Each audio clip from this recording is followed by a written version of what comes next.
En manchette aujourd'hui, frappe contre les stupéfiants à Malartic et inauguration de l'usine de rabotage à Sainte-Terre. Le TVA Nouvelle Midi commence maintenant.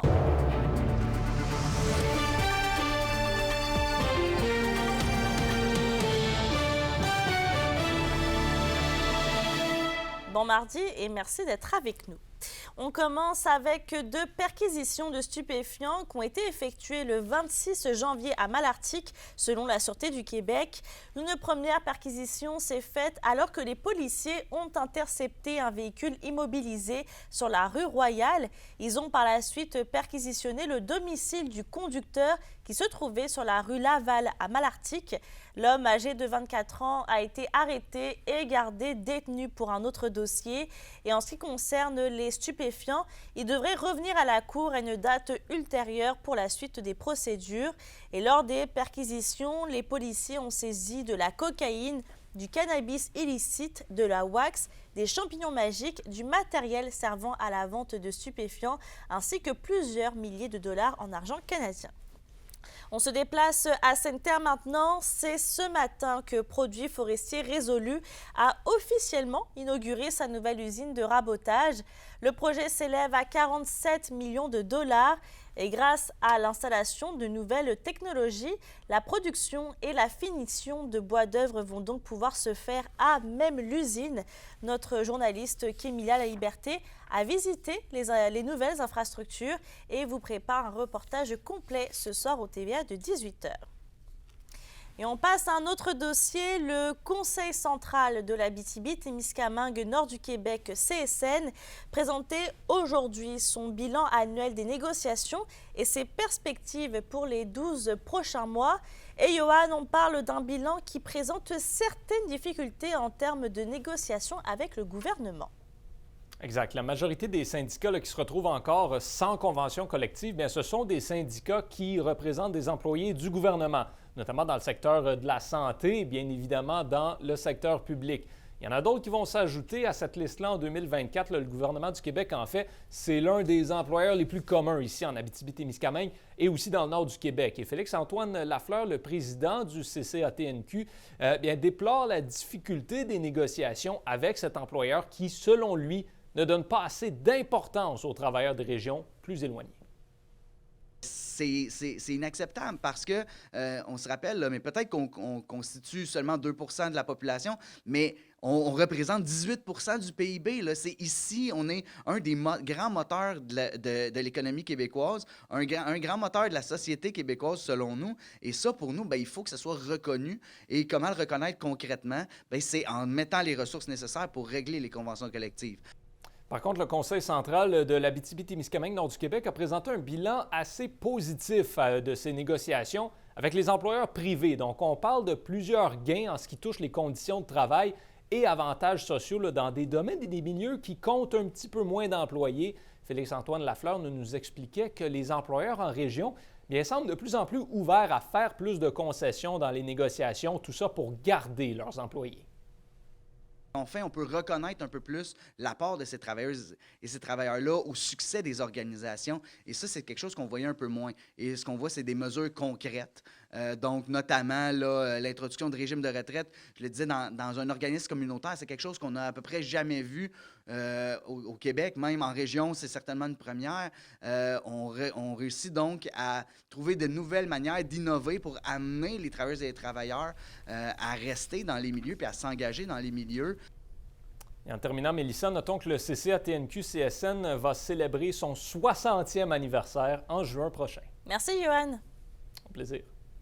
Dans le domaine de l'éducation, c'est ce soir que nous devrions en savoir un peu plus sur les intentions du Centre de services scolaires du lac Abitibi en lien avec l'avenir des classes du secondaire à l'école boréale de Nord-Métal.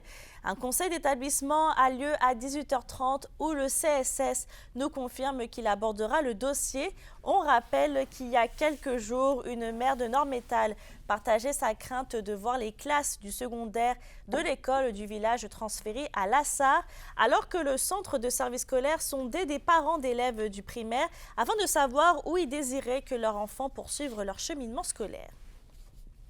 Sur un autre sujet, la Sûreté du Québec annonce qu'à la suite d'une augmentation de la présence de véhicules lourds en Abitibi-Témiscamingue depuis le mois de décembre, eh bien, les autorités vont intensifier leurs interventions. Ceci est en raison de la grande quantité de bois brûlés à récolter les feux de forêt de l'été dernier. L'objectif d'inciter les usagers de la route à être prudents dans leurs déplacements. Et la SQ rappelle aussi que la conduite non adaptée est l'une des principales causes de collisions mortelles où les véhicules lourds sont impliqués. La question du jour TVA, une présentation de Mobilier Bélan qui vous offre depuis plus de 50 ans un service de qualité et un grand choix de matelas, mobilier, électro au prix compétitif que vous recherchez. Et à la question du jour, on vous demande, avez-vous été témoin de comportements dangereux avec des poids lourds? Pour voter et commenter, rendez-vous au TVA Abitibi-Témiscamingue.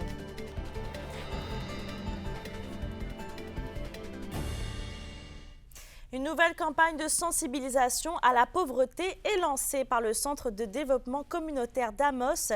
Sous le thème « La pauvreté, c'est profond », la campagne tourne autour de 4 objectifs principaux, notamment de favoriser une prise de conscience face à la pauvreté, mais aussi de générer un capital de sympathie auprès de la population. Des vidéos, des affiches, des cartons et un site web seront les principaux moteurs de la campagne. Un forum finalisera la démarche du CDC d'Amos. Souvent, on se contente de certains raccourcis mentaux. Tu sais, les gens qui sont en situation de pauvreté, finalement, ils ont juste à aller travailler. S'ils ne voulaient pas être en situation de pauvreté, de toute façon, on le sait, une pénurie d'emploi. C'est à ça qu'on fait face. Puis nous, on avait envie de déconstruire ça en se disant « Oui, mais s'ils ne vont pas travailler, c'est plus profond que ça ne le tente pas. Ils sont paresseux. » Ça se peut qu'il y ait un problème d'analphabétisme. Ça se peut qu'il n'y ait pas les habiletés sociales pour occuper un emploi. Ça se peut qu'il y ait une condition de santé mentale qui est restreignante. Ça se peut, tu comprends, des ça se peut, il y en a plein. D'ailleurs, en parlant de campagne, les citoyens de 10 villes au Québec, incluant Rouyn-Noranda, sont invités à se mobiliser dans une nouvelle campagne du Front d'action populaire en réaménagement urbain, le FRAPRU. Alors que les consultations pré-budgétaires se poursuivent, l'organisme lance la campagne intitulée « La clé, c'est le logement social ». La campagne invite la population à interpeller par les réseaux sociaux la ministre de l'Habitation, France-Hélène Duranceau, et le premier ministre François Legault. La clé, c'est le logement social partout au Québec. Toutes les régions sont maintenant durement affectées par les crises du logement, la pénurie de logements qui persiste, notamment en Abitibi-Témiscamingue, on le sait, mais l'inabordabilité grandissante, on voit le prix des loyers exploser, en totale déconnexion avec la capacité de payer d'une partie importante des ménages locataires. Parlons politique. Le plus récent coup de sonde de la firme Palace Data place le Parti québécois au premier rang des intentions de vote dans la province et aux portes d'une majorité de sièges au Parlement. Donc, ça veut dire que si des élections avaient lieu aujourd'hui, eh bien, les circonscriptions de la région auraient des chances de se retrouver avec des députés péquistes. Et selon la plateforme de projection électorale Québec 125, le comté d'Abitibi-Ouest serait enclin au PQ devant la coalition Avenir Québec. Dans l'Abitibi-Est, la CAQ maintiendrait son siège de justesse alors que le Parti québécois récolterait 28% du vote.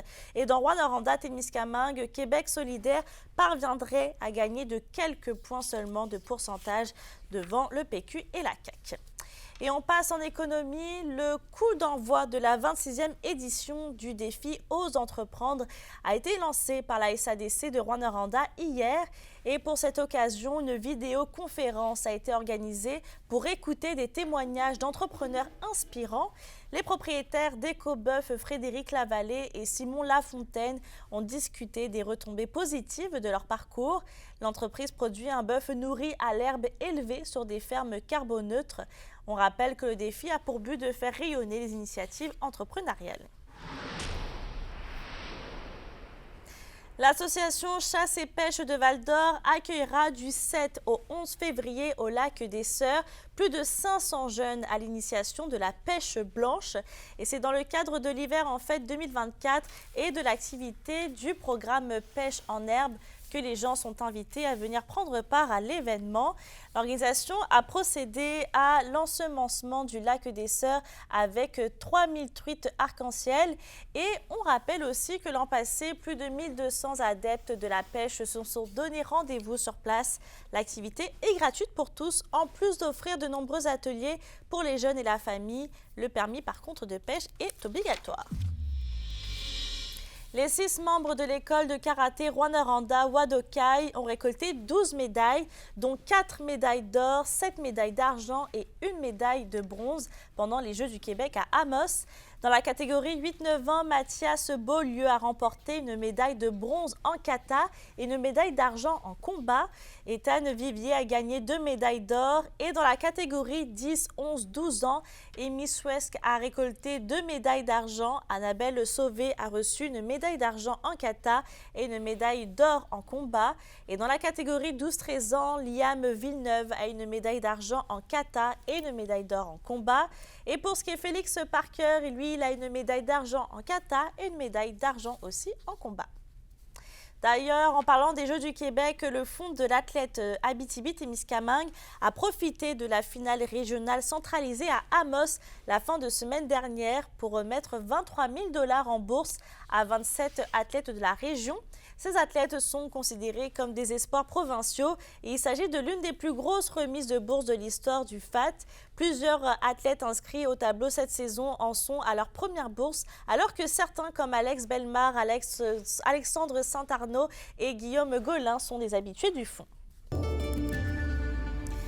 À la météo aujourd'hui, ça ne change pas d'hier. Les nuages sont de la partie avec un 40% de probabilité d'averse de neige dans la région. Et côté température, va faire un minimum de -1 et 0 degrés. Pour ce soir et cette nuit, c'est la même tendance avec des nuages et encore un 40% de probabilité d'averse de neige sur tous les secteurs. Il devrait faire un minimum de -2 degrés. Ce soir, les Huskies sont en action à domicile contre les Cataractes de Shawinigan. On en parlera plus en détail ce soir. Bonne journée et à tout à l'heure.